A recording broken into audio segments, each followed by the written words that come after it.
इत्तेहाद news को देखने से पहले सब्सक्राइब कीजिए हमारे चैनल को, लाइक कीजिए और बेल आइकॉन पर क्लिक कीजिएगा।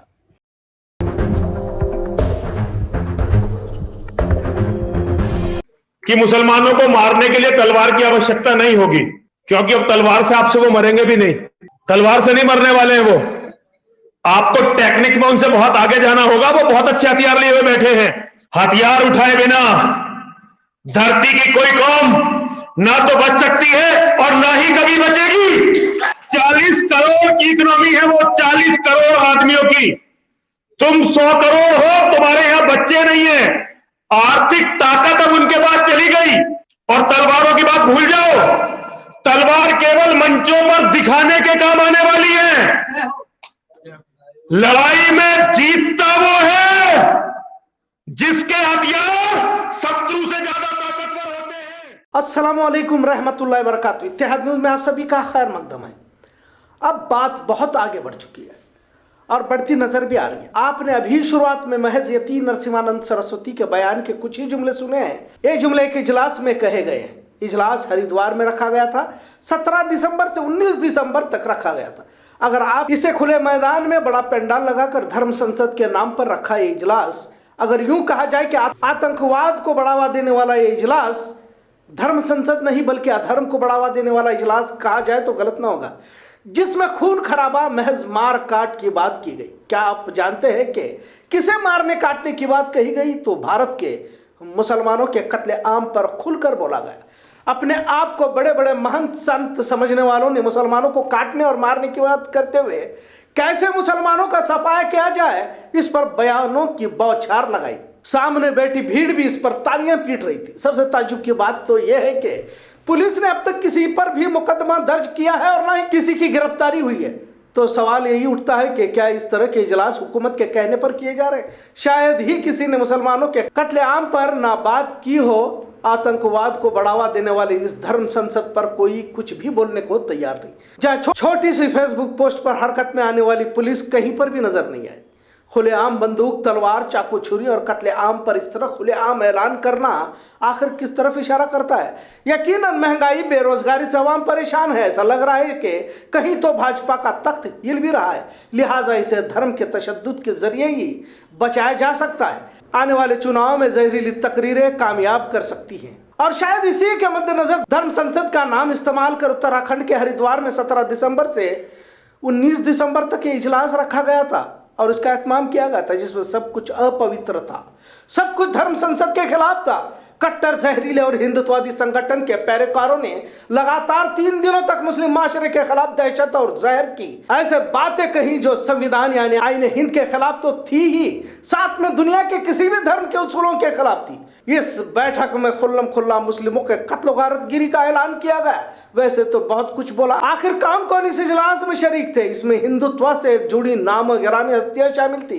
हिंदू रक्षा सेना के सदर स्वामी प्रबोधानंद गिरी, हिंदू महासभा के जनरल सेक्रेटरी साध्वी पूजा पांडे, स्वामी आनंद स्वरूप, यति नरसिम्हानंद, धर्मराज महाराज, सिंधु सागर स्वामी, भाजपा प्रवक्ता यानी भाजपा की स्वामी उपाध्याय, सुदर्शन चैनल के सुरेंद्र चौहान के, उत्तर प्रदेश सरकार के रियासती वजीर राजेश्वर सिंह, यह सारे वे नाम है जिन्होंने 3 दिनों तक धर्म संसद की आड़ लेकर इंसानियत के खिलाफ आतंक, दहशत फैलाने का काम किया। इन सभी नामों के साथ बड़ी बात यह है कि यह पहले भी खुल्लम खुल्ला माशरे में नफरत का कारोबार चला चुके हैं। इनके खिलाफ कुछ शिकायतें भी दर्ज है, लेकिन इन पर सरकार ने किसी भी तरह की कार्रवाई नहीं की है। क्या हुकूमतों के रियासती वजीर इस तरह घटिया और इतनी गिरी हुई सियासत करेंगे? क्या सुदर्शन चैनल के चवानके पर कोई कार्रवाई होगी? यकीनन कुछ नहीं होने वाला। और ऐसा नहीं कि हुकूमतों को इसका इल्म नहीं रहता, ये तमाम तो इन्हीं के इशारों पर अंजाम दिए जाते हैं। हिंदू धर्म का नाम लेकर समाज में किस इंतहा तक जहर घोला जा रहा है और ये कोई मामूली लोग नहीं है। इनका उठना बैठना भाजपा के मरकजी कायदों के साथ है। क्या यूपी चुनाव जीतने के लिए वाकई खून की नदियां बहाना चाहते हैं? सागर सिंधु महाराज ने जोर देकर कहा, मैं बार बार दोहराता रहता हूं कि 5,000 रुपए मोबाइल खरीदने के बजाय 1 लाख रुपए का हथियार खरीदो। आपके पास कम से कम लाठी और तलवार तो होनी ही चाहिए। शस्त्रमेव जयते का नारा देते हुए नरसिम्हानंद ने कहा, मुसलमानों का आर्थिक यानी कि माशी बाइकाट करने से काम नहीं चलेगा। हिंदू समूहों को खुद को अपडेट करने की जरूरत है। तलवारें मंच पर ही अच्छी लगती हैं, ये लड़ाई बेहतर हथियार वाले लोग ही जीतेंगे।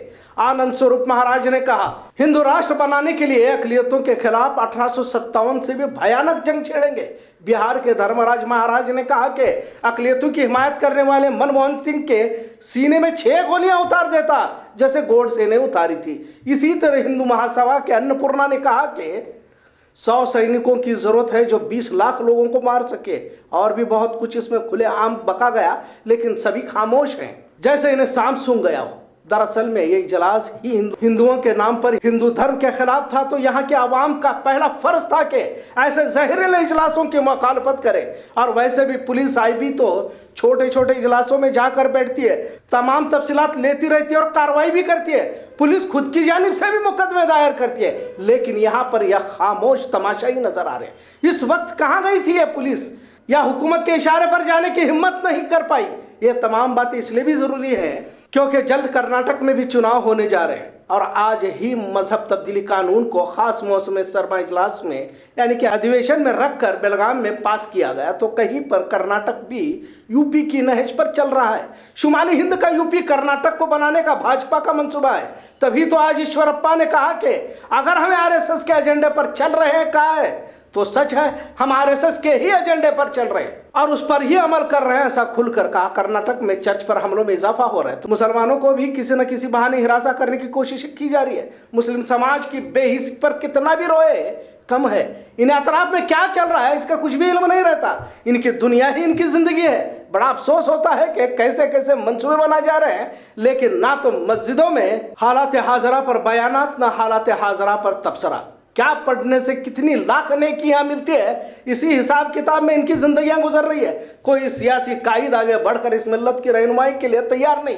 जो भी आता है अपना मुफाद हासिल करना चाहता है। हर किसी को अपनी सियासी पार्टी के लिए काम करना है, कुछ तो भाजपा की तरफ, कुछ दुनियाई ठीकरों के लिए जा रहा है। पूछने पर जवाब मिलता है कि जितना काम निकाल सकते हैं निकाल लेने का। क्या हजारों मुसलमानों के कत्ले आम के मंसूबे बनाने वाली पार्टियों के साथ महज अपना जाती मुफाद के लिए अपने जमीर का सौदा क्या काम का? लिहाजा बहुत खतरनाक दौर से शायद गुजरना पड़ने वाला है, क्योंकि इस मुल्क का संविधान ही खतरे में है। आज मजहब तब्दीली कानून को मंजूर किया गया और ये होना लाजिम भी था, क्योंकि पहले ही इन्होंने इस पर ऐलान भी किया था। सवाल तो ये उठता है कि क्या मजहब तब्दीली कानून भूखमरी, गरीबी, बेकारी से बढ़कर है? क्या लव जिहाद का कानून मंजूर करना इंसान की बुनियादी जरूरतें रोटी कपड़ा मकान से बढ़कर है? लेकिन जिस तरह हरिद्वार में खुलेआम नफरती गिरोह एक समाज के खिलाफ इजलास मुनक्कद करता है, तो अवाम भी खामोश रहती है और अवाम की खामोशी एक तरह से इनकी हिमायत ही समझी जाएगी। क्या ऐसा खौफजदा करने वाला सवाल अक़लियती माशरे के ज़हन में जरूर गश्त कर रहा है।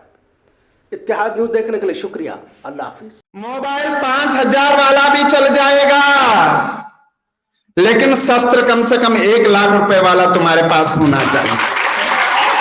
जो तलवार की बात है, लाठी डंडे की बात है, मैं कहता हूं कम से कम ये घर में हर वक्त होना चाहिए। अपना शस्त्र लेकर तुम चले गए तो घर में कुछ ऐसा होना चाहिए कि कोई आए तो जीवित वापस न जाए।